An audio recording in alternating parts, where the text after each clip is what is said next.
Ready for dictation? Start. उपसभा अध्यक्ष जी, योजनाएं इस प्रकार से असफल रही हैं और इसलिए इस संबंध में सरकार को विशेष रूप से कदम उठाने चाहिए और उसके संबंध में जो प्रौद्योगिकीविद है, जो विशेषज्ञ हैं, उनसे बैठकर बातचीत करके सख्ती से इन योजनाओं को कार्यान्वित करना चाहिए। दूसरे हमारे मित्र ने ठीक ही कहा कि यदि आदमी को रोजी नहीं मिले, रोटी नहीं मिले, कपड़ा नहीं मिले, रहने के लिए आवास न मिले, तो वह देश उन्नति नहीं कर सकता।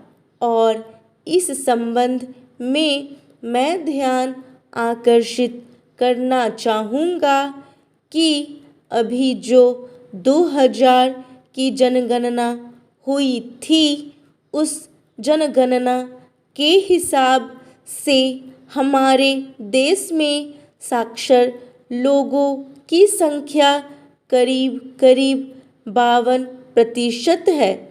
इसके माने ये है कि 48% ऐसे लोग हैं जो कि निरक्षर हैं, क्योंकि साक्षर का मतलब यह बतलाया गया है कि केवल ऐसे लोग जो अपने हस्ताक्षर कर सकते हो, अक्षर को पहचान सकते हो, अक्षर को पढ़ सकते हो।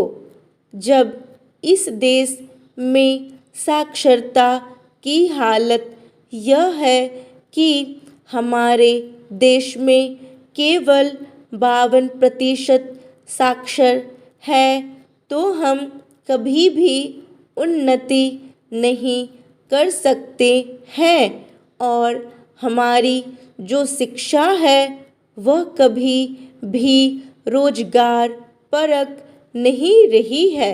स्कूल से, कॉलेज से, इंजीनियरिंग कॉलेज से, पॉलिटेक्निक से लड़के पढ़कर निकलते हैं, लेकिन वे बेरोजगारी के शिकार होते हैं। हमारे संविधान में जो निर्देशक सिद्धांत है, उनमें बहुत सी चीज़ों की व्यवस्था की गई है। अनुच्छेद 41 से लेकर 48 तक, लेकिन उनको हम लागू नहीं कर सकते हैं। संविधान निर्माताओं ने जो व्यवस्था की थी, उसमें निर्देशक सिद्धांतों को लागू करना किसी भी सरकार के लिए आवश्यक नहीं है और इसी में काम पाने का अधिकार या संविधान के मौलिक अधिकारों में काम के अधिकार को जोड़ना है। तो मेरा सुझाव यह है कि जो काम के अधिकार को मौलिक अधिकारों में जोड़ने की बात है, इसके संबंध में वर्तमान सरकार को कदम उठाना चाहिए और बहुत जल्दी इस सिलसिले में फैसला लेकर काम के अधिकार को मौलिक अधिकार में जोड़ना चाहिए।